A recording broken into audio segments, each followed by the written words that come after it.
Budget season is upon us, and that means we're about to be hit by the usual tidal wave of economists speak. Deficit. Deficit. Deficit. Debt. Fiscal rules. Fiscal rules. Fiscal rules. The OBR. The OBR. The independent OBR. So let's try and cut through the fancy jargon and explain some of these terms. Let's start with the deficit. You may have heard the government use another term for this, the black hole in the finances. It's essentially the gap between what the government spends and what it brings in revenues, mostly through your taxes. So that gap right there is the deficit. We won't get into the specifics right now, but with Labour's spending plans, that deficit is looking pretty massive. Tens of billions of pounds, in fact, and that will need filling with cost cutting, tax raising, or borrowing. Debt is different to deficit. Debt is the accumulated amount the government owes through all the borrowing that it's done to plug deficits in its yearly spending. Now, our national debt is a bit large. In fact, it's almost £3 trillion. So if it's already that massive, can't the government borrow a few more tens of billions of quid? Well, yes, but it's not risk-free because the markets expect prudent financial decisions from the Treasury. If they don't think it's sensible, they might get spooked, like they did with Liz Truss's infamous mini-budget. And that's why the government follows what's called the fiscal rules. These rules are set by the government to restrict its own spending and taxing. One of these rules is that debt should fall as a percentage of GDP, which limits how much the government can borrow.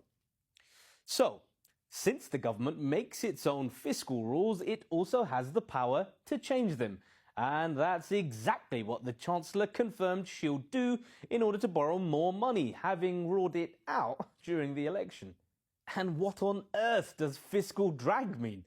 Well, this is a phenomenon when people who get pay rises are dragged into paying a higher rate of income tax, even if they aren't necessarily making more money because of inflation. Let's use an example.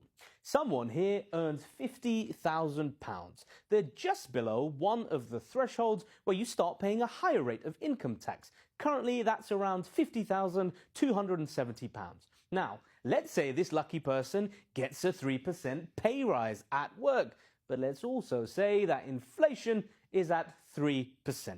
So in real terms, they cancel out, and this person is no longer so lucky. They have no extra money. And here's the thing, if income tax bands are frozen in place, then they are going to be dragged up into a higher band, and all of a sudden they're paying a higher rate of income tax despite not really making any extra money in real terms. Therefore, fiscal drag means this person's pay rise has effectively become a tax rise.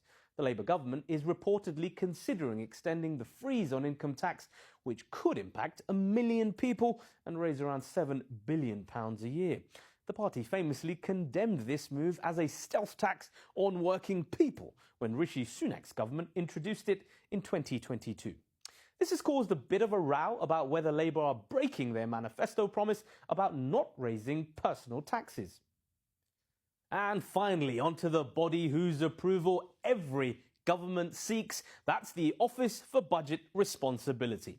The organisation is an independent fiscal watchdog and was founded when George Osborne was Chancellor back in 2010. Their job in the simplest terms is to keep the government's spending plans in check without all the politics. They get the Chancellor's budget early, crunch the numbers, do some forecasts, and assess what it might mean for public finances. With a black hole of up to £50 billion needing to be filled, the Prime Minister has already warned this will be a painful budget. Many people around the country will likely be impacted. Labour made a significant number of promises during the election, but with the scale of the fiscal problem it faces, it's hard to see how it won't have to break some of those promises.